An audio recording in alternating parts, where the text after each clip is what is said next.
Bom dia, amigos queridos, companheiros de estudo, de reflexões. Agradecemos muito a Deus por essa oportunidade de reunirmos, mesmo dessa forma virtual, sabendo que os pensamentos se encontram, se juntam, se reúnem, se congregam e nos estimula a prosseguir. Prosseguir buscando as mensagens que nos elevam, buscamos prosseguir com a confiança em Jesus. Agradecemos sempre ao Espírito Emmanuel, que nos trouxe essas mensagens do alto, dos planos elevados, através do médium Chico Xavier. Que essas mensagens fiquem guardadas no fundo do nosso coração, bem sedimentadas. A mensagem de hoje a ser lida tem o número 38, tem como título Servicinhos. E ele nos traz aqui a passagem da carta de Paulo, Efésios, capítulo 4, versículo 32, em que o apóstolo diz: Antes sede uns para com os outros benignos. Grande massa de aprendizes queixa-se por vezes da ausência de grandes oportunidades nos serviços do mundo. Aqui é alguém desgostoso por não haver obtido um cargo de alta relevância. Além é um irmão inquieto porque ainda não conseguiu situar o nome na grande imprensa. A maioria anda esquecida do valor dos pequenos trabalhos que se traduzem habitualmente num gesto de boas maneiras, num sorriso fraterno e consolador.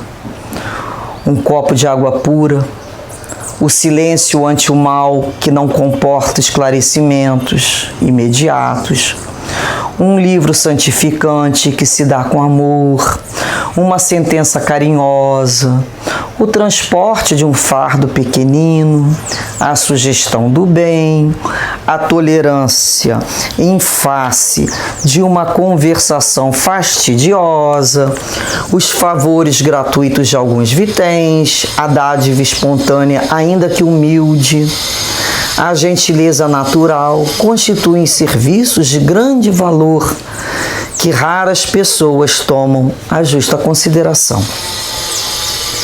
Que importa a cegueira de quem recebe? Que poderá significar a malevolência das criaturas ingratas diante do impulso afetivo dos bons corações? Quantas vezes em outro tempo fomos igualmente cegos e perversos para com Cristo, que nos tem dispensado todos os obséquios, grandes e pequenos? Não te mortifiques pela obtenção do ensejo de aparecer nos cartazes enormes do mundo. Isso pode traduzir muita dificuldade e perturbação para o teu espírito, agora ou depois. Sê benevolente para com aqueles que te rodeiam. Não menospreze os serviços úteis. Neles repousa o bem-estar do caminho diário para quantos se congregam na experiência humana. Que lição linda, simples, autêntica, verdadeira. Temos visto muito isso no mundo. As pessoas se queixando porque queriam ter oportunidade de um trabalho de grande relevo. Eu tenho visto e ouvido muitos jovens, ou de uma idade, pessoas já com a idade do trabalho, frustrados, se sentindo ali não reconhecidos pela sociedade, porque imaginaram, enquanto estudavam, se preparavam para uma carreira, que eles iam ser extraordinários. Por isso que o nome já diz, extraordinário, excepcional, genial. seja em carreira for. E nós sabemos que a maioria de nós somos e seremos pessoas anônimas. Nós não trazemos nenhum cunho de excepcionalidade. Nós trazemos o esforço da continuidade, não da excepcionalidade. Então, às vezes a pessoa fala, mas eu queria ajudar, mas eu queria estar ali figurando ali como bom samaritano. Nós podemos ser bom, não precisa ir no deserto para encontrar uma pessoa caída, que foi assaltada, passando fome, e carregar para uma hospedaria. Jesus utilizou aquela parábola ali, naquela passagem ali do bom samaritano, para a gente aprender o quê? Que é amar o próximo. Quem é que aprendeu? Quem que amou o próximo? Foi quem? Quem conhecia a lei, quem era doutor da lei, ou aquele que era dito como aquele que não atende ao ritual da lei? Quem é que foi o próximo? Então o samaritano viu o outro mais próximo e foi ajudar, com aquilo que pediu naquele dia. Naquele dia, aquela situação vivida por ele. Poderia ser outra. Podia ser uma plantinha no vaso, com a terra seca, esturricada, que a gente olha e vai lá e pode colocar. A plantinha também vai ficar feliz da vida quando receber ali um copinho d'água, não vai? É quando a gente tem bichinho em casa, você vai lá e troca a aguinha fresca dele. Como é que a gente começa a entender que todo serviço é aquele do momento, é que eu tenho condições de realizar? Então ele vai mostrando, né, que as pessoas estão desejosas de ser a estrela, lá o bambambam, aquele super conhecido, né, o show, que fala, né, the best, né, aquele que... E a gente fica pensando assim, mas peraí, será que é esse o objetivo da minha reencarnação? Eu tenho que atender. Minha reencarnação é para atender que tipo de serviço? Eu não tenho essa condição. Minha condição é outra. Minha necessidade de trabalho dentro de mim é com outra situação. Então, às vezes, a gente vê as pessoas, jovens frustrados, deprimidos, sofrendo, porque não são aquilo que eles imaginaram que seriam. Geniais, excepcionais. Não somos. Não, graças a Deus, eu costumo dizer, a gente é criatura anônima. A gente pode sair ali fora, né, com a máscara ainda melhor, fora da máscara melhor ainda, fora da pandemia. Ninguém nem sabe quem é a gente, nem viu, nem desconfia. A gente fica à vontade, né? Sai de chinelo, de qualquer maneira, e tá bem na vida, porque... já tem os olhares espirituais que são nossas testemunhas. Você imagina aquelas criaturas que carregam o peso desses paparazzis da vida, dessa imprensa, o tempo todo. Aquela criatura tem que estar numa disciplina, não pode ir em lugar nenhum. Qualquer gesto dela ali, uma foto mal tirada pode ser mal interpretada. Né? Que a gente fala, olha...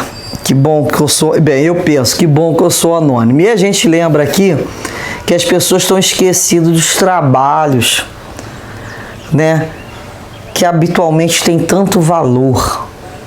Só quer fazer o grande, quer fazer lá a feijoada, mas não aprendeu nem a escolher o feijão. Hoje não tem muito feijão para escolher, né? Mas tem etapas. A gente tem etapas. A gente tem lá, né, no colégio, tem as séries, tem as disciplinas. Nós temos etapas. Então a gente não pode tentar pular essas etapas. Já viu criança que não aprendeu a engatinhar, que os pais não deixaram engatinhar? O que acontece quando ela começa a andar? Ela vai cair. Porque era necessário aquela fase do aprendizado. Pessoa que quer ser desenhista, pintor, qual a fase anterior? Muito rascunha, muito esboço. É muito imitar o outro que faz bem. Então a gente acha que o outro nasceu assim. Não nasceu assim, não. Aquilo ali são séculos, inúmeras reencarnações trabalhando naquele objetivo ali que a criatura escolheu. Ela começou do começo, como tudo na vida. Só que a gente nessa reencarnação está vendo ela lá no teto. Você quer chegar no teto? Começa do começo. Faz uma boa base. Se propõe que a gente vai conseguir fazer aquela conquista. Então ele fala aqui das coisas simples, dos gestos simples, boas maneiras.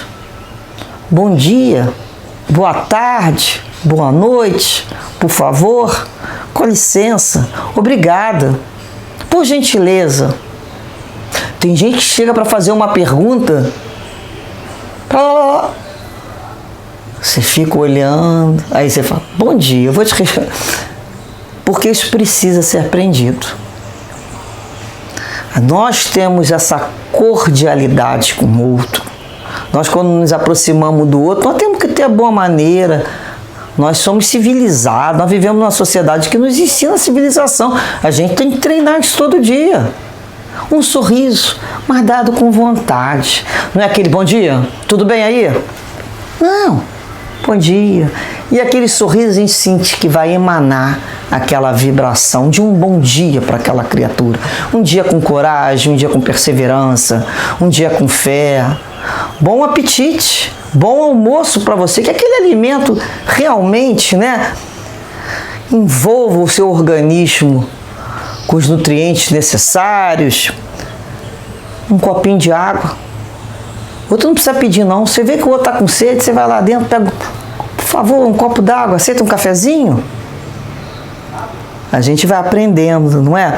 Silêncio. Às vezes aquele mal que no momento não merece um esclarecimento imediato, a gente se cala. Não é momento de esclarecer. A gente tem que aprender a fazer o silêncio, se calar, não julgar.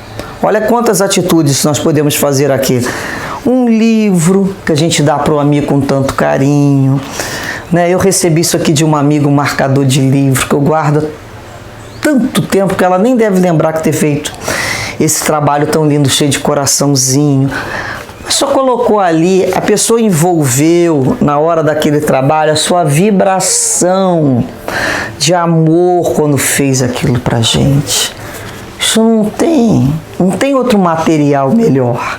Então a gente vai recebendo junto com aquele sorriso, aquele livro, aquela lembrança, aquele telefonema para saber se está bem, a vibração de carinho do outro, do cuidado, do amor do outro.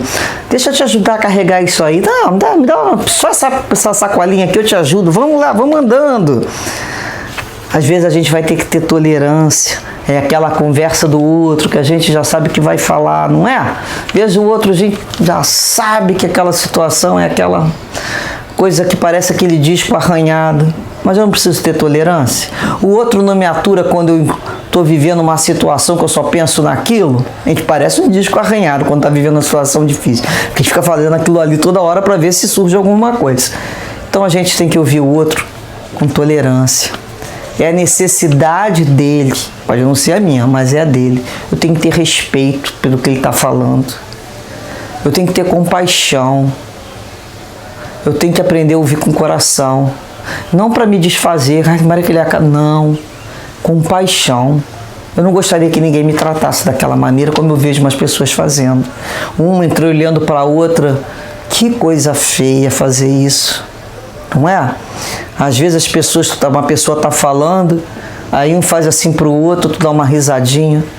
Que maldade aquela situação. Então é quando a gente pensa assim, puxa, será que eu já não tenho condições de entender que aquela necessidade é dele? Eu também tenho que aprender a entrar no mundo do outro um pouco? Será que uma coisa espontânea, uma gentileza, um pensamento de amor? Quantas pessoas ao andar na rua encontramos aí caídas? Podemos atender a todas? Não. Podemos sentar com todos, como fez o bom samaritano e levou para casa? Não. Mas será que nós não podemos ter um sentimento de piedade, de compaixão e pedir aos guias os guias espirituais e os espíritos que estão ali naquele local, que todos os locais têm espíritos trabalhadores, que possa ajudar aquela criatura de alguma maneira que eu não consigo. Eu não posso pedir isso? Que ela aceite ajuda também, que às vezes a ajuda chega e ela não quer. Que ela chegue em um momento de aceitar ajuda. Então, às vezes a gente faz lá um sacrifício, né, que a gente diz, para oferecer aquilo que a gente pode ao outro. E o outro é ingrato. Acha que aquilo ali, ele é cego, ele é malevolente. E ganha essa porcaria aqui, ou então, fulano veio aqui para me trazer isso. Isso não é problema meu, não é? Isso é problema do outro. A malevolência, a ingratidão dele, o olho ruim dele é dele, não é meu. Mas ele não vai tirar de mim aquele momento de alegria que eu tive em doar o meu melhor.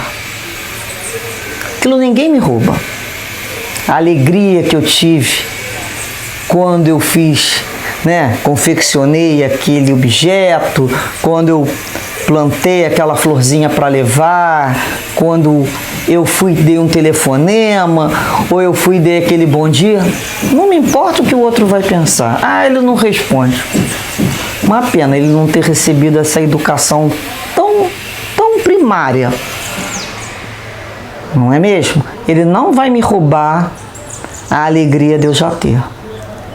Então é quando a gente fala assim, será que nós também já não fomos assim? Ingratos, maledicentes e perversos com Jesus? Que nos tem, né, como Emmanuel nos fala aqui, nos tem oferecido tantos obséquios, tanto grandes quanto pequenos. Quantas bênçãos a gente recebe durante a nossa vida que a gente nem percebe, coisas pequenas que nos chegam, coisas grandes que nos alegram a alma. A gente lembra de ser agradecido? A gente lembra de compartilhar e da nossa maneira também refletir aquele amor? Então, ele nos fala aqui, o grande Espírito, aqui Emmanuel, com seu coração tão generoso. Não te mortifiques, não sofra para ter o teu nome nos grandes cartazes do mundo. Isso pode trazer muita dificuldade e perturbação para o teu espírito, agora ou depois. Vocês já imaginaram? A cobrança espiritual que deve ser. Nossa Senhora, a gente pede tanto, né? Olha, a gente pede muito. Ore por a gente, vibre por a gente, para que a gente resista. Porque todos estamos vivendo nossas dificuldades. Mas quando o outro se coloca ali no cartaz e ele acha que ele é aquilo tudo, quando ele é, ótimo que ele tem condições de suportar, mas quando ele não quer, não tem, vai ter tanta perturbação aquela situação ali para ele, tanta dificuldade, tanta casca de banana, né? De vaidade, que ninguém está livre de cair. Aquele que está em pé, olha e não caia, nos ensinou Paulo de Tarso. A gente olha e toma cuidado, porque a gente não sabe se já é capaz de passar por aquela prova. Então não menospreze os serviços úteis. Ali repousa o bem-estar do teu caminho diário, para quantos se congregam na experiência humana. Ali, quando a gente passa na rua e vai dando bom dia, vai dando sorriso, vai sendo gentil, vai tendo boas maneiras, simples, coisas simples, nós vamos envolvendo todos com as vibrações de amizade, de alegria. E esses sentimentos que nós vamos adoçando, vamos abrandando na vida, essas relações que conseguimos fazer sem o automatismo. Aquilo não pode ser o automatismo. Ah, vou fazer isso. Na casa espírita eu boto a água no copinho. Aí boto a água no copinho. Não. Sem o automatismo, com o pensamento de amor. Eu não estou botando água no copinho. Eu estou botando amor para que essa água esteja no copinho com amor. Eu estou plantando uma plantinha para você, eu estou enviando meu amor. Estou enviando o que eu tenho de melhor dentro do meu coração. Esses laços de simpatia são os que nos ajudam nos momentos mais difíceis que estamos passando. Porque o outro olha para a gente e nos oferece o melhor presente que Ele poderia nos dar. Um pensamento de alegria, de força, que vai chegar até nós. E muitas vezes nós vamos acumular aqueles pensamentos e na hora de maior precisão nós vamos sentir aquele alívio. Porque os amigos, quando sabem, fulano está numa dificuldade, puxa, mas eu gosto tanto dele, vou rezar por ele, para que Deus dê força para ele, para que Deus dê coragem, para que ele persevere. É isso que a gente pede pelo amigo. Muita força, que dê paz de espírito. Que coisa mais tesouro do que uma paz de espírito? Qual o melhor presente que alguém pode falar? Vou fazer uma prece e vou lembrar de você. Vou pedir a Deus que te fortaleça sempre. Esse é o melhor presente. É um pensamento de amor. É um pensamento enviado aos céus com muito carinho. Portanto, meus amigos, meus queridos, eu desejo a todos vós e as suas famílias muita paz, muita harmonia espiritual, muita suavidade, muitos sorrisos verdadeiros, muito sentimento de fraternidade e solidariedade. Que Jesus nos abençoe. Graças a Deus.